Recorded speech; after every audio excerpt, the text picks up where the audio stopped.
The Benjamin Dixon Show is only possible with listener support.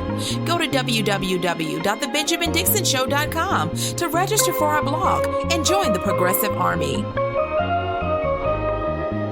He could have just been the middle-class kid who made good, but Mike Bloomberg became the guy who did good. After building a business that created thousands of jobs, he took charge of a city still reeling from 9/11. A 3-term mayor who helped bring it back from the ashes, bringing jobs and thousands of affordable housing units with it. After witnessing the terrible toll of gun violence, he helped create a movement to protect families across America and stood up to the coal lobby and this administration to protect this planet from climate change. And now he's taking on him. To rebuild a country and restore faith in the dream that defines us, where the wealthy will pay more in taxes and the middle class get their fair share. Everyone without health insurance can get it, and everyone who likes theirs keep it. And where jobs won't just help you get by, but get ahead. And on all those things, Mike Bloomberg intends to make good. Jobs creator, leader, problem solver. Mike Bloomberg for president. I'm Mike Bloomberg, and I approve this message. Okay. Let's do this. So Mike threw his hat in the ring. Of course, he approves this message because this means he can spend $500 million to upwards of $1 billion of his own money. And if he manages to simply stop Elizabeth Warren and Bernie Sanders, then he would save at least $2.6 billion in profit in taxes that he would pay, that he would otherwise pay. According to Elizabeth Warren's wealth tax calculator, which is calculates 2% of taxes on people who make more than who are worth more rather than 50 million. According to the calculator, Michael Bloomberg would pay $3.16 billion in taxes next year. Now, I want you to understand something. The very first thing we have to make sure that you don't have a knee-jerk reaction to is the idea of that's terrible, or that's a bad thing, or that's too much money for anyone to pay the government. Here's why.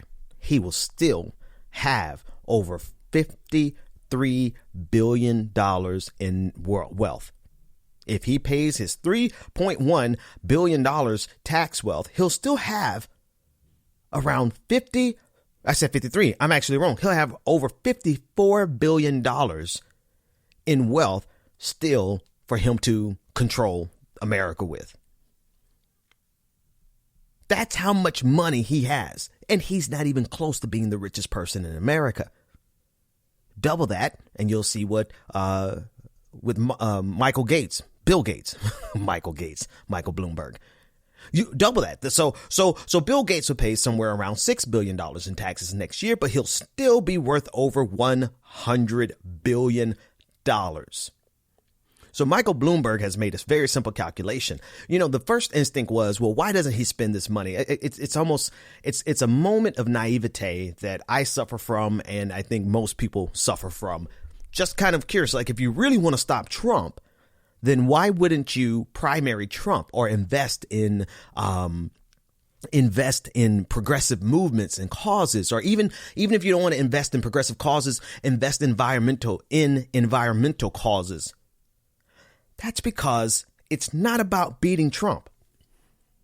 It's about stopping Elizabeth Warren's wealth tax, and clearly about stopping Bernie Sanders' wealth tax. Period. And so he will spend $500 million or even $1 billion in order to save $2 billion. Very simple calculus, not even calculus, very simple mathematics. So this is what it's about. Now, the mentality behind this is what's so important for us to discuss, because there will never be a time when billionaires won't look out for every single penny. They have no interest whatsoever in contributing to this society any more than they currently have to. They would rather have Donald Trump as president of the United States than to have Elizabeth Warren or Bernie Sanders. To them, Bernie Sanders is a non-starter because Bernie Sanders is really coming. I mean, he's by far more aggressive than Elizabeth Warren. He's going to charge a higher tax. He starts lower. I believe he starts at 32 million. If you have a value, a net worth of 32 million or more, he starts taxing you there. Whereas Elizabeth Warren starts taxing you at 50 million. And he goes even further. Elizabeth Warren's tax caps out at 2%, which is nothing. Bernie Sanders, he caps out at 3%, which is still nothing. But these people will not be willing to shave off a modicum of their wealth, just a fraction of their wealth, in order to invest in humanity, to invest in the working class and to invest in the middle class. They do not want that. So this is how they see it. They see that it makes more sense for them to stop Bernie Sanders and Elizabeth Warren from doing anything for the masses, for the 327 million other Americans, because they want to hold on to wealth that they don't even have enough time in their lifetime to spend. Think about that. It's not as though, see, part of me, just for a minute, and you're going to have to forgive me, and this is, I know most people won't agree with me, but let's say you have wealth of like 32 million. The taxes aren't going to hit you that hard, but I can see, I honestly can see how you can blow through 32 million. Not even in a lifetime. You can blow through that in a good year. Hell, you could drop $1 million in a month, on a weekend. All right. There's a lot of stupid, extraordinarily, obscenely wealthy things that you can do to kind of blow that. I can see being a little paranoid if you're worth like 30 million. But if you have a net worth of like 100 million to $1 billion, forget millionaires, billionaires. I mean, like there's such a huge difference between a person that's worth 32 million and a person who is a billionaire. And I'm going to be quite honest with you. It's not that I don't think that the millionaires should pay their fair share, but it's just there is so much different. Think of 1,000 million. That's what one billionaire has. $1,000 million. There's such a big difference between a person who has $1,000 in the bank and $1 in the bank. That's the difference between a billionaire and a millionaire. I mean, now you could totally identify with that, because after you get paid, you might have $1,000 and then you pay, whatever. And then, you feel okay because you have $1,000 left in the bank. But by the time the weekend comes and all your bills hit, you have $1 left. That's the difference between being a millionaire and a billionaire. But I have no love for millionaires either. But at the same token, we're talking about a small group of people who have such an obscene amount of concentrated wealth that for them, it's simple. It's a simple calculation. Michael Bloomberg runs, drops $500 million. He'll get other people to throw in the other $500 million, and he can sandbag this race, even if that means giving it to Donald Trump, because at the end of the day, we're talking, at least with Bernie Sanders, we're talking about $1.5 trillion in wealth that 607 billionaires get to keep over a decade for Bernie Sanders. That's a huge return. Of course, Michael Bloomberg is going to spend that kind of money in order to help him and his buddies keep that. It absolutely makes sense. And this is why we have to eat the rich. Because as long as they have the money to do it, they will always try to control the peasants from ever realizing and implementing policies that will reverse this obscene concentration of wealth like we have not seen in the history of the world. They would rather us think that it's okay for that to be a thing because one day we'll be rich. They would rather spend whatever they have to. It doesn't matter. This is just the beginning. I'm saying this tongue in cheek, but God forbid Bernie Sanders actually wins. You're going to see opposition like we've never seen before in our life. And it's not just going to be over the wealth tax. It's going to be opposition to Medicare for all, opposition to canceling student loan debt, which I have an article for NPR that we'll go over that on the next segment. But this is what we're faced against. This is what we're up against. This is what we're faced with. Billionaires who, for them, it's a simple investment. I'll drop $500 million in order to stop Elizabeth Warren or Bernie Sanders from taxing me $3.1 billion. That's what that's the only everything else he said in that opening clip is BS. That is the only reason why Michael Bloomberg is in this race. Go to www.patreon.com/The BPD Show and support The Benjamin Dixon Show. Well, we don't have any new patrons from over the weekend, and that's okay. Right. I'm not going to spend this time to guilt trip you all and make you feel like I'm so sad about this. But you know what I do realize? One, thank you. Every single patron, you rock. We can't do this without you. Our show is not big. You know that. But we do have a really high percentage of patrons to listeners. It's higher probably than anyone else in the industry. We just have a really small listenership, which is why we have to press so hard for patrons. But that means a lot to me, actually. It means that you rock with me so much that we just have a lot of people who support the show compared to how many listeners we have. Now, that doesn't mean that I don't want you to go ahead and go to patreon.com/the BPD show to join this prodigious and prestigious group of individuals.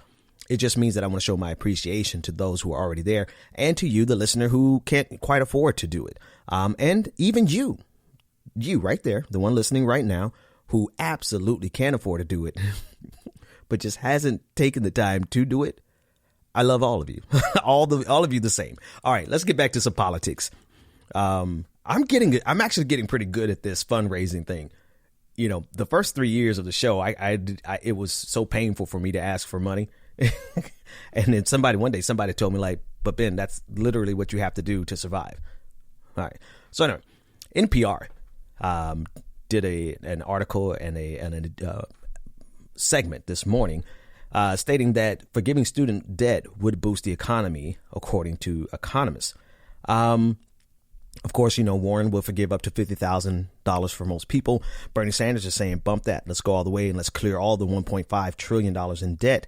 But here's a piece from their article. They said, quote, the reason debt forgiveness could have a big impact on the overall economy is that a generation of Americans is making major life decisions differently because of student loans. Children, it's not about if you want them, says Laura Greenwood of Montpelier, Vermont. It's about whether you can afford them. And then they went ahead and said Greenwood works for the state education agency. She is 30 years old and makes $63,000 a year, which is actually pretty good. And she said, I make probably a better salary than most of my peers, but after paying for college and grad school, Greenwood owes $96,000 in student loans. And here's the point. In the short term, it would be very positive for the housing market, says Lawrence Yun, the National Association of Realtors chief economist. He says his group surveys how that student debt has people delaying home ownership by 5 to 7 years. He's saying, quote, he's not endorsing any particular plan, but estimates that broad loan forgiveness would push up the number of home sales quite a bit. Home sales could be, say, 300,000 higher annually if people were not saddled with large student debt. Well, I could continue reading the different examples that they have in here. Well, here's one line that's important. He said, quote, there have been some estimates that U.S. real GDP could be boosted on average by $86 billion to $108 billion per year, which is quite a bit, just by forgiving student loans. So over a 10-year period, this would pay over 10 years. Bernie Sanders' plan to forgive, let's say 16 years. Let's be accurate. Around 16 years, Bernie Sanders' plan to forgive everyone $1.6 trillion in student debt, it would pay for itself. Here's a plan where we could spend money now. It's not even actually spending money. It's canceling debt that will pay for itself in 16 years, as opposed to the trillions of dollars that we spent on war that we've yet to pay. See the priorities shift. But here's why I wanted to talk about this. This is common sense. There's absolutely nothing that is revealing or game changing about this at all. This is second year. This is first year economics. Maybe second year, depending on how many classes you take. But this is really simple. If you increase the disposable income of working class individuals and middle class individuals, the very first thing that we do is consume. And so your GDP is going to increase significantly because of increased consumption, because an increase in disposable income. Period. And since our economy is consumer driven, I believe 75% of our economy is based on consumption, then doesn't it always just make sense? This is the part that gets me. It absolutely makes more sense to put money directly into the hands of consumers, because so much of our economy is driven off of consumption. Now, if we didn't have a consumer-driven economy, we could talk about alternative ways of putting money into the economy as a stimulus package. But there's no better stimulus package than putting money directly into the hands of the people who consume, not into the hands of people who are just going to fold that money into their accumulated wealth. Wealth that just sits on a shelf, hoarded wealth, wealth that won't even get circulated through this economy once it finds its final resting place, right? In whatever bank account overseas, wherever it's sitting, whether it's sitting in paper form or sitting in cash in a bank, once that wealth hits a certain level, it will not get spent. Versus those of us who are just getting by, we'll spend we'll spend more than our wealth. That's why we're in debt. That means we're out here literally spending more than what we make and more than what we're worth just to survive. So it's just very, very, very basic economics. But the thing is that they would rather lie to us and say that money and wealth trickles down. Money and wealth we're still waiting on trickle down.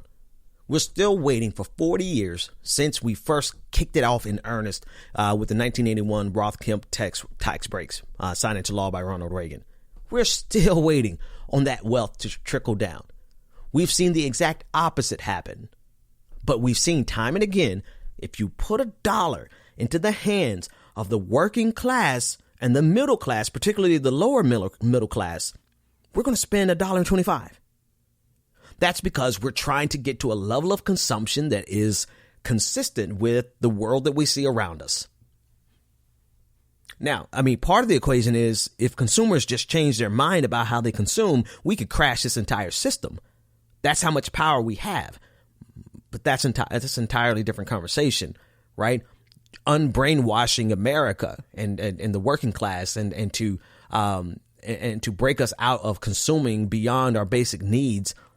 And we can argue about the merits of that and whether that's even desirable or whatever. Like, that's an entirely different conversation. But the fact is, if you put $1 in our hands, we're going to spend $1.25. You put $1 into the hands of a billionaire, and they're not going to spend it. It just becomes another digit in all of their digits that they're worth. So this big shocking news, like this is one of the best performing tweets of NPR. Like, oh my God, if we cancel the debt, then the economy is going to do well. Well, no shit, Sherlock. If we have more money to spend and our economy is driven off of consumption, put money into the hands of consumers, which is another reason I am extremely still pissed off at Barack Obama for pushing the bailout that went directly to the top, because to the banks and the lenders instead of directly into the hands of the homeowners. Because the fact of the matter is, if they had put all of that money into the hands of homeowners, then not only would all of that money have trickled up, but even more would have trickled up in the form of debt. But that's not good enough for this system. The system is not satisfied with you getting a damn thing. They don't want you to get anything, financially speaking. They want to take everything and then have you borrow money from them to consume more.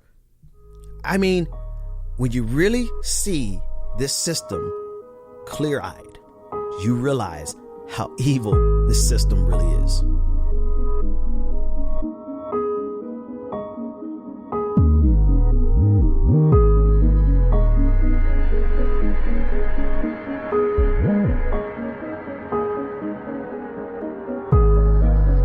Yeah. All right. Yesterday, President Trump fired Secretary of the Navy Richard Spencer, who has the most unfortunate name. But I imagine he thinks that he was Richard Spencer before the white nationalist Richard Spencer was even born. But the president fired him over the controversy, over the disagreement between the White House and the Navy over he's not a former SEAL. He's a current SEAL, Eddie Gallagher, who was on trial for war crimes. Eddie Gallagher was accused of shooting two civilians, Afghani civilians, from a sniper perch. He was acquitted of those charges, but he was found guilty of posing with the corpse of a teenage member of ISIS. And regardless of what I think of ISIS, the military still has always had rules of engagement and a military code of conduct. And he was found guilty of violating the code of conduct, and he was penalized. He wasn't going to jail. That's what I think a lot of people in the online discourse, they're missing that. He was not found guilty of the war crimes, but he was found guilty of posing in this picture. And President Trump started weighing in, and he has been doing this for a while. He has been weighing in on punishment, the punishment of military officers by the military, whatever branch it is, and on behalf of supporters, people who support the president. And so yesterday, it's a fascinating thing, a fascinating story. Yesterday on Fox, Eddie Gallagher, who was lucky enough to not be found guilty of war crimes, who was currently in the Navy, went on Fox News and, in an act of blatant insubordination, challenged the Secretary of the Navy, Richard Spencer. And in a normal world, and listen, whatever you think about the military, the one thing I think we can agree on is that the last thing that we need are members of the military being able to buck the chain of command, particularly those who have been charged with war crimes, and to be not only pardoned, but vindicated and supported directly by the President of the United States, when the President of the United States is rewarding malicious and just evil behavior. So while some people will just try to dismiss this conversation as, the real progressives or the real leftists will just criticize the military. No. Listen, we have hundreds of thousands of military officials and personnel and members who are trained killers, who have access to whatever weaponry their grade gives them access to and their position gives them access to. The last thing our country needs is for military members to feel like they can circumvent their chain of command, especially when it is to sign off on the president's fascism. You're never going to see in this country, I just don't believe you're going to see military members ignoring their chain of command, ignoring a rule, ignoring an order that is beneficial to anything that's remotely progressive. You're never going to see. I don't believe it. I mean, maybe, and I would love to be proved wrong. You're not going to find military members putting their entire career on the line in order to fight back against imperialism or fascism or anything. But what we saw yesterday, we saw a man so emboldened, Eddie Gallagher, Navy SEAL, so emboldened that while he is an active member of the Navy SEALs, he got on Fox News and challenged the Secretary of the Navy. And the President of the United States completely neutered the Secretary of the Navy and fired him, terminated him over this exact situation.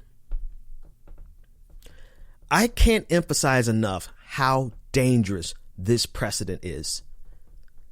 Because we know for a fact, in law enforcement and in the military, we have a large presence of white supremacists, white nationalists, people who love and adore Donald Trump's core message of white nationalism.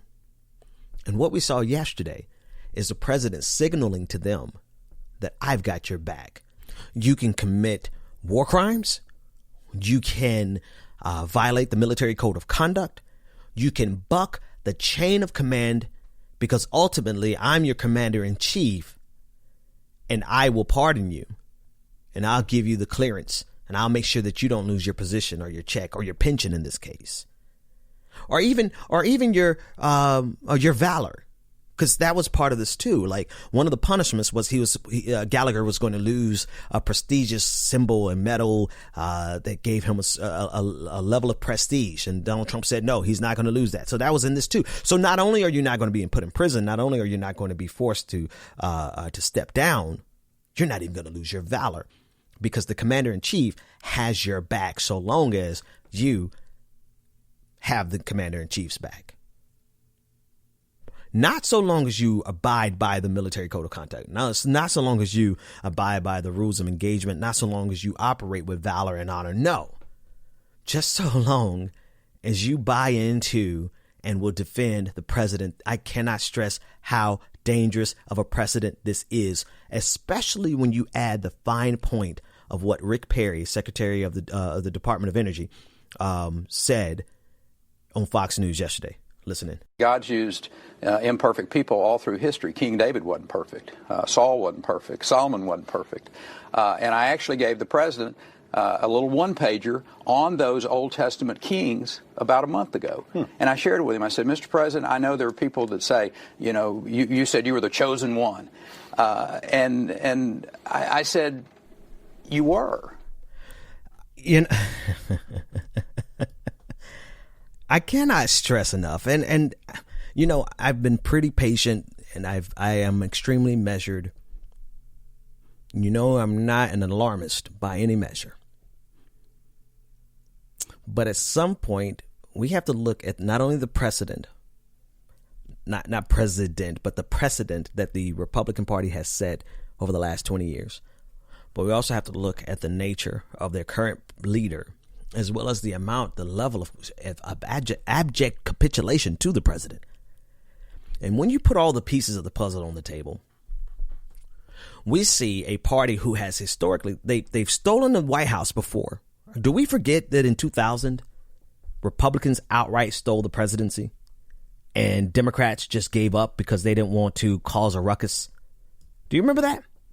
Remember the Brooks Brothers riot, where extremely wealthy Republican operatives stormed the offices of the supervisor of election in West Palm Beach County, Florida, or Palm Beach County, Florida, in order to stop the recount in 2000? Remember the Supreme Court decision in 2000 in which the Supreme Court said, gave the election to George W. Bush and said that this decision should not ever be used for precedence. In other words, this is just a one-time deal, when every other case has always historically been able to be used for precedence. They outright stole the White House in 2000. Fast forward in 2016, they outright stole a Supreme Court seat. When you combine the Republican Party's penchant for, scorched earth politics doesn't even describe it. They have a level of Machiavellianism that the Democrat Party should have seen in 2000, but yet the Democrats have been trying to play civil. They've been trying to abide by a system of rules that the Republican Party absolutely never had any intention to abide by. They have no intention. They have shown that they will steal the White House, and we just let it go. They've shown that they'll steal a Supreme Court pick, and we just let it go. And now they're showing that they will bend and roll over for the Republican Party, for the Republican president, no matter what he says, no matter what he does. And the justification is that he's chosen by God. Now, I'm not an alarmist. I'm extremely measured, but I think it is exceedingly irresponsible for us to assume that the Republican Party wouldn't do that. What is that? Steal the White House? Well, they've already done that. Steal the Supreme Court? They've already done that. Donald Trump has upped the ante because he is the first Republican president who so blatantly will disregard all of the norms and institutions that are not enforceable by law, like the peaceful exchange of power. There's nothing in our system except norms, accept tradition, accept the willingness of a president to step down and relinquish his power and hand that power over to somebody else. Every president up to this point has been willing to do it, and they've done it unquestionably. Donald Trump has demonstrated to us that he will ignore every single norm and institution in this, even those that should be enforceable by law. Like maybe you know, whether or not you can hold the president in contempt of Congress. Well, we haven't tested that theory, but we've seen other members of the executive branch throughout history be held in contempt of Congress. And now the only thing that's remotely enforceable by any law, the power, punitive power, law enforcement power, is completely being ignored by the executive branch.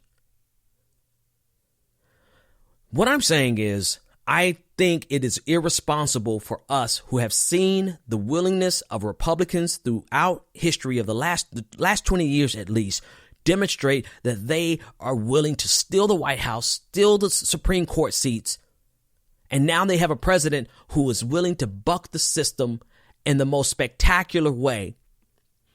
He has just fired the Secretary of the Navy, signaling to all of the members of the military that if you are on board with me, I've got your back. And now he's got members of his executive branch, which is no surprise, but we can't ignore the significance of it, saying that, no, Mr. President, you are chosen by God. What else? I'm sorry. What could be a greater excuse for people who are, how can I pose this? I want to make this very clear. People who already have a penchant for authoritarianism, the only thing they need to really relinquish democracy and to get rid of democracy is an excuse of God, is a divine excuse. And now they've got that too, because now the evangelical church is parroting this point that Donald Trump is chosen by God. So, of course, a man who's chosen by God can ignore democracy. I think it's irresponsible for us to not talk about it like this at this point.